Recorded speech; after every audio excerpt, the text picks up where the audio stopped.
Hi, Clearview families. It's me, Katie, and I'm here today with Charlie and Natalie. And we're here because we're having a big feast. I woke my kids up this morning. Actually, let's be honest, they woke me up.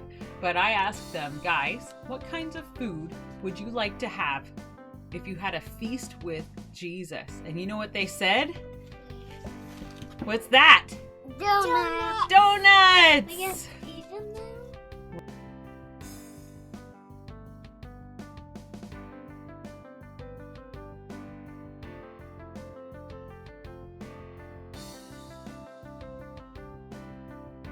So, a few months ago, it was Charlie's birthday. Do you remember your birthday, Charlie? Do you remember what we had planned? We had planned a great big party, and we used these plates. We bought these plates for his party, but then what happened? Nobody could come. Nobody could come, and he was actually pretty sad about that. And that kind of reminds us, I mean, maybe there's a lot of kids out in the Clearview Community Church community who had to miss their birthday parties because of this whole pandemic thing.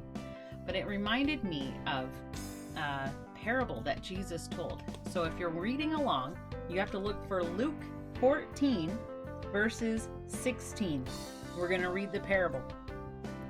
A man prepared a great feast and sent out many invitations. When all was ready, he sent his servant around to notify the guests that it was time for them to come. But they all began making excuses. No, thank you, baby. It's okay. One said he had just bought a field and wanted to inspect it, so he asked to be excused. Another said he had just bought 5 pair of oxen and wanted to try them out. Another said he had just been married, so he said he couldn't come. The servant returned and told his master what they had said. His master was angry and said, "Go quickly into the streets and alleys of the city. Invite the poor, the crippled, the lame, and the blind." After the servant had done this, he reported, "There's still room for more." So his master said, "Go out into the country lanes and behind the hedges and urge anyone you find to come, so that the house will be full. For none of those I invited first will even get the smallest taste of what I had prepared for them." So, we decided that we would have, in honor of this parable, we were going to have a feast with Jesus, because we know that Jesus has invited us to a great feast, and we want to share in that with him. Do you know that all of you guys, all of you kids, and all of you parents have been invited to a great feast with Jesus?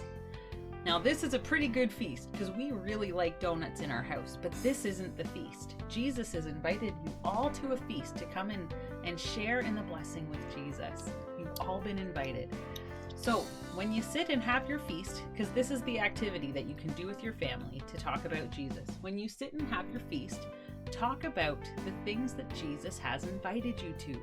Jesus has invited you to follow him. If you want to, you can read in Revelations verses 7 about what the big wedding feast is going to be like in the Bible. But have a conversation. Talk about the kinds of foods that you'd love to share with Jesus someday. Talk about all the things that you'd like to do with him. And then, if you have a friend in your house who had to cancel their birthday party because of COVID-19, talk about how sad Jesus must have been when he has this great big feast and people couldn't come. Because probably the kids in your house that had to cancel their birthday parties will understand it better than anyone. All right, Clearview families, remember, God loves you, and I love you, and God bless.